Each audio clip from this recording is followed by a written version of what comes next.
Hello everybody, welcome to the Boo Review. Today I'm going to be going over top 10 horror movies you probably haven't seen. And I got Nathan here with me. AJ's not with me because he's busy doing other things. There's Nathan's hand.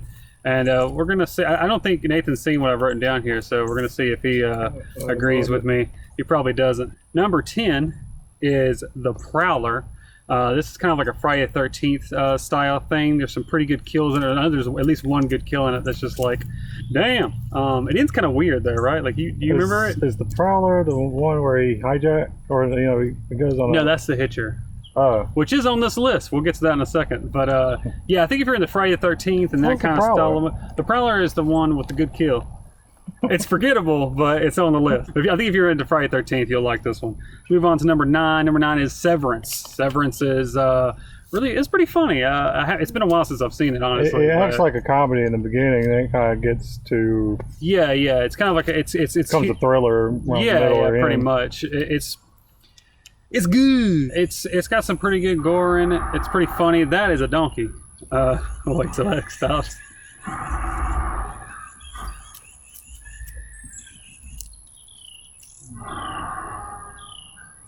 Number 8 is Excision. This one is pretty offensive at times. I wasn't a fan.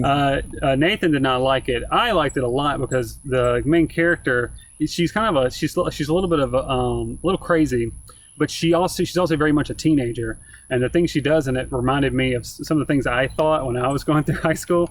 Erroneous. Because he's a girl. No, because they just seem kind of genuine. Like obviously she has issues.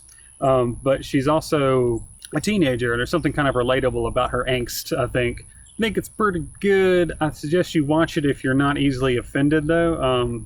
If you are easily offended, avoid it. Otherwise, good horror movie. Next up, we got City of the Living Dead, number 7. And this one, you haven't seen this one.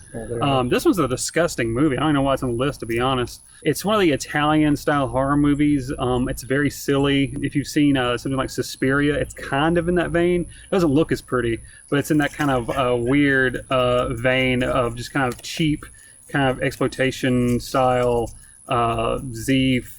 style film, but it's just very imaginative. There's always something kind of weird and new going on with it.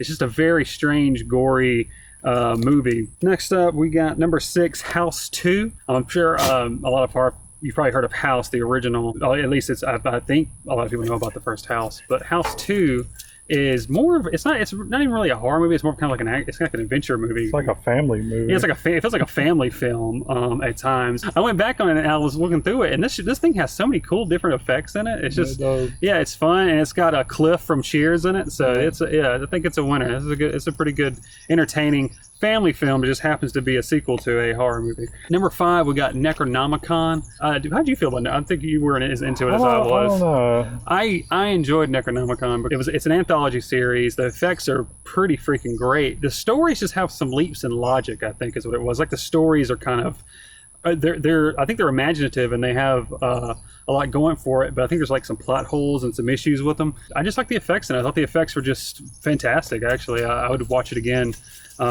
which is pretty rare for me. So Necronomicon, good anthology series, check it out. Number 4 is The Hitcher. The Hitcher is basically the story of this kid who picks up a hitchhiker, and this hitchhiker is very, very dangerous. I don't want to say anything more than that because that would spoil what happens in the movie. Basically, it is the hitchhiker ends up, he's obviously dangerous. The hitchhiker is obviously dangerous, but he ends up teaching this kid a lesson in a way. Whether that lesson is good or bad, I guess you'd have to, give it a watch. It's probably bad, but it is, he becomes a man in the end. All right, there we go.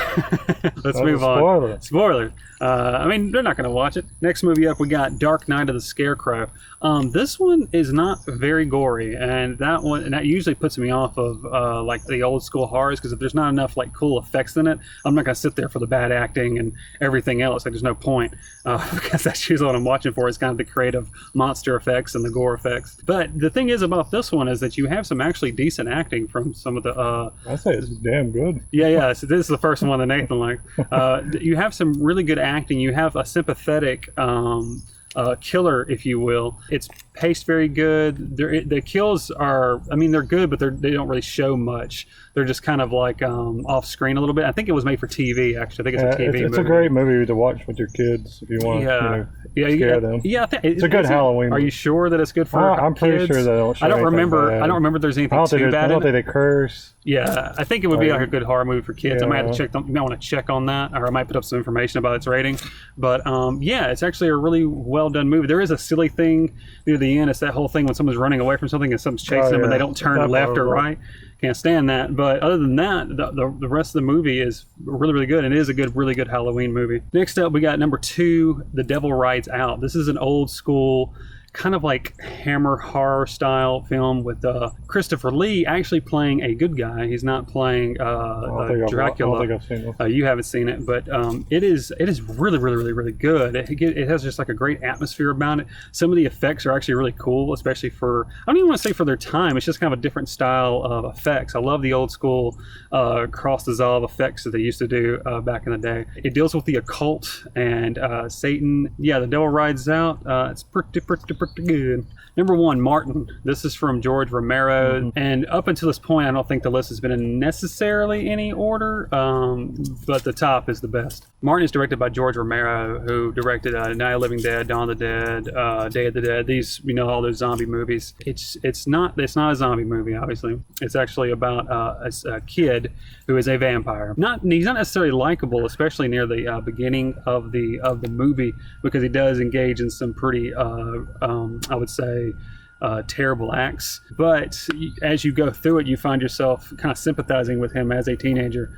Kind of like Excision, actually, is sort of similar. And especially when you compare Martin to the town around him that has this such kind of hysteria over religion and things of that nature.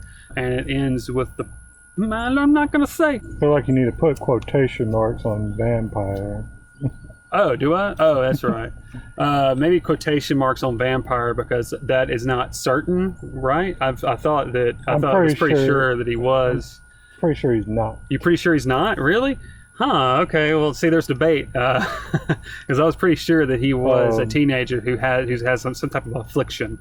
Or else I don't know how sympathetic I can be for him. Martin is a great movie. It's not just a great horror movie, it's just a great movie. Yeah, Martin's really good. Really good. It should have been in Jared's top 50 horror list. Oh, I did put it. Well, I hadn't seen it at that point. But he messed up. No, I made that list before. I made that list before I had seen Martin. There's actually at least probably about 7 movies that have made it into my top 50. He didn't put Alien, so you can't hear what this guy has to say. It's the first Alien, at least. I like to recommend a movie. Go ahead.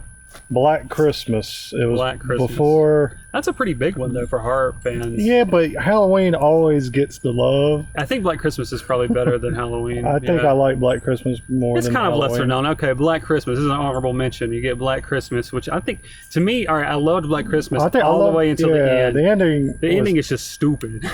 It is stupid. Right. So if you like Halloween, Friday 13th, Prowler, and Black Christmas, check those both out. Okay, anyway, that's the top 10 horror movies that you probably haven't seen.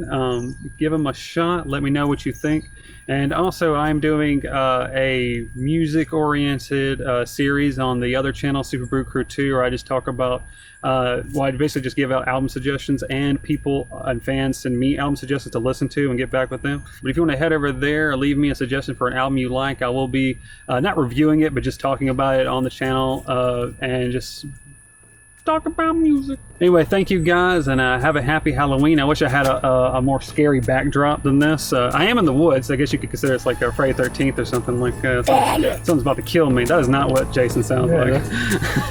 That's the water. That's the water is going to start because he drowned. Yeah. Okay, I get it.